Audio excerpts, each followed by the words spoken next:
Positively আমি একটু দিকে যেতে চাই, সেটি হচ্ছে আপনার কাছে এই বিগ বিউটিফুল বিলের কোন জিনিসটি সবচেয়ে বেশি বিউটিফুল মনে হয়েছে, যেটি মনে হয়েছে না আমেরিকানরা সত্যি লাভবান হবে?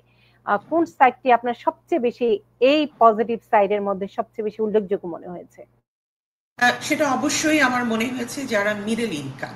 হ্যাঁ, আগেই বলেছি যে ট্রাম্প তার নির্বাচনের সময় থেকেই বলে আসছেন যে তিনি ওয়ার্কিং ফ্যামিলিজ এবং মিডল ইনকাম ফ্যামিলির জন্য ট্যাক্স ব্রেক দিবেন। তো এটা আসলে মানে it's like an all time tax cut. ওনার যে টিসিজেএ পলিসিটা ছিল 2017-এর, সেটাকে তো এক্সপ্যান্ড করেছেনই, এবং যারা working families, middle income families, তাদের জন্য কিন্তু অনেক কাট উনি করেছেন। আপনি দেখবেন যে যারা অনেক হাই আর্নার, কারণ প্রত্যেকটা bill, no tax on overtime, no tax on tips, no tax on social security benefits, এগুলো শুধু তাদের ক্ষেত্রেই হচ্ছে যারা আসলে মিডলে পড়ছেন, যারা এমনিতেই শুধুমাত্র সোশ্যাল সিকিউরিটির আর্নিংটা পান। আমি বলি ওয়ান বিগ বিউটিফুল বিলের আন্ডারে যে ট্যাক্স ফ্রি করা হচ্ছে, যেগুলো সোশ্যাল সিকিউরিটি এমনিতেই শুধু মনে করেন আমার প্যারেন্টস এর only source of income after retirement শুধু সোশ্যাল সিকিউরিটি, তারা কিন্তু এটার উপর এমনিতেও ট্যাক্স দেন না। আবার অনেকে আছেন যারা অনেক হাই আর্নার, সোশ্যাল সিকিউরিটি রিটায়ারমেন্টের পরে থাকার পরেও ব্যাংকে টাকা আছে, সেখান থেকে ইন্টারেস্ট পান, স্টকে শেয়ার আছে, সেখান থেকে ডিভিডেন্ডস পান, বিভিন্ন জায়গায় তাদের বাড়ি ঘর আছে যেখান থেকে রেন্ট পান, এগুলো করেও কিন্তু তাদের অনেক ইনকাম থাকে।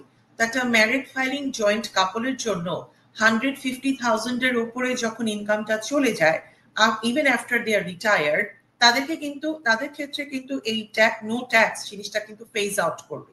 এটা শুধু তাদের জন্যই যাদের ইনকামটা 150,000 এর নিচে, এবং শুধুমাত্র সোশ্যাল সিকিউরিটি আর্নিং যদি থাকে একটা কাপলের 31,500 স্ট্যান্ডার্ড ডিডাকশনের মাধ্যমে এমনিতেই কিন্তু ডিডাকশন হয়ে যাচ্ছে ইনকামের।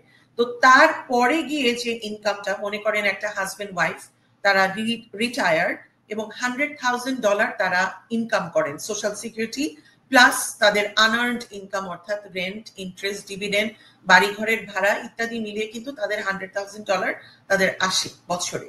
তো সেখান থেকে প্রথমেই কিন্তু স্ট্যান্ডার্ড ডিডাকশনের মাধ্যমে একটা অ্যামাউন্ট কিন্তু ট্যাক্সেবল না। তারপরেও যদি তারা বয়স্ক হন, অতিরিক্ত $1,600 করে আপ টু $3,200 একটা অ্যাডিশনাল ডিডাকশন থাকে for blindness and for age. So সেই $3,200টাও কিন্তু ডিডাক্ট হয়ে যায়। অন টপ অফ দ্যাট, ট্রাম্পের এই ওয়ান বিগ বিউটিফুল বিলের কারণে অ্যাডিশনাল $12,000 কিন্তু ডিডাক্ট করা যায় শুধু যারা সোশ্যাল সিকিউরিটি রেসিপিয়েন্ট হোল্ডার তাদের ক্ষেত্রে। তাহলে কিন্তু সেক্ষেত্রে একটা বিশাল অঙ্কের অ্যামাউন্ট, প্রায় 47,000 প্লাস কিন্তু তাদের এক্সক্লুডেড হয়ে যাচ্ছে, ডিডাক্টেড হয়ে যাচ্ছে। এরপরে যদি তারা স্ট্যান্ডার্ড ডিডাকশন না করে যদি তারা আইটেমাইজ ডিডাকশন করতে চান, অর্থাৎ ডিডাকশনকে যদি আপনি সরকারের কাছ থেকে একটা অ্যামাউন্ট নেন যে এইটুকু অ্যামাউন্ট আমার ট্যাক্সে ইনক্লুডেড না, সেটাকে আমরা বলি স্ট্যান্ডার্ড ডিডাকশন। আর যখন আপনি আইটেমাইজ করতে চান, আমি এত টাকা রিয়েল এস্টেটে দিই, এত টাকা ইন্টারেস্ট পে করি, এগুলো যদি স্টেপ বাই স্টেপ দেখাতে চান, সেটা আইটেমাইজ ডিডাকশন। সে আইটেমাইজ ডিডাকশনের ক্ষেত্রে আরো বেশি টাকা কিন্তু ডিডাকশন হতে পারে, কারণ এখন স্টেট এন্ড লোকাল ট্যাক্স ডিডাকশনটা ডোনাল্ড ট্রাম্পের এই ওয়ান বিগ বিউটিফুল বিলের আন্ডারে $40,000 করে দেওয়া হয়েছে, যেটা আগে ছিল স্টেট এন্ড লোকাল ট্যাক্সের ক্ষেত্রে $10,000। তার মধ্যে কিছু ক্রেডিট আছে, সেই সমস্ত কিছু মিলিয়ে কিন্তু আমার মনে হয় যে মিডল ইনকাম যারা আছেন তারা সত্যি লাভবান হবেন এই বিল থেকে। আর তাছাড়া ওই যে বললাম ওয়েস্ট অ্যান্ড ফ্রড ম্যানেজমেন্ট, সেই ক্ষেত্রে তারা কিছু ক্ষেত্রে ফান্ডিং কমাচ্ছেন, কিন্তু রুরাল এরিয়াতে কিন্তু $50 বিলিয়ন ডোনাল্ড ট্রাম্পের এই বিল থেকে সেট অ্যাসাইড করা হয়েছে রুরাল এরিয়ার হেলথ পারপাসে। তো মনে করেন যে সমস্ত প্রত্যন্ত অঞ্চল, রিমোট অঞ্চল যেখানে হসপিটালগুলো আপনার সেবা দান করে, সেই সব ক্ষেত্রে কিন্তু আপনার $50 বিলিয়ন পর্যন্ত আপনার বরাদ্দ রাখা হয়েছে। এখন একটা কথা, যদি কেউ আসলে ফ্রড না করে, অ্যাবিউজ না করে, কেস বাই কেস বেসিস আমার মনে হয় স্টেটগুলো কেস রিভিউ করবে। সেখানে এক একটা মানে এখন মনে করেন যে সিটিজেন হলে বা পার্মানেন্ট রেসিডেন্ট হলে সেই প্রুফগুলো দেখাতে হবে।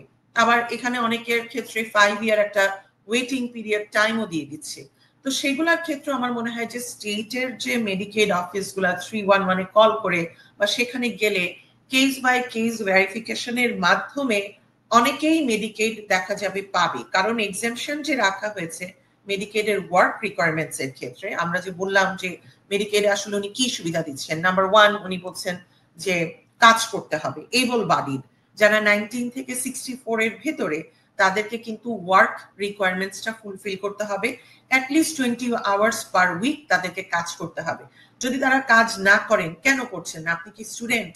আপনি কি কোনো ছোট বাচ্চার দেখাশোনা করেন, অথবা কোনো ডিসেবল ডিপেন্ডেন্ট আছে, অথবা আপনার নিজের কোনো ডিসেবিলিটি আছে, but are you trying to go to school, or are you in the process of মানে জব রেডিনেস এর ক্ষেত্রে আপনি কি কোনো ট্রেনিং নিচ্ছেন?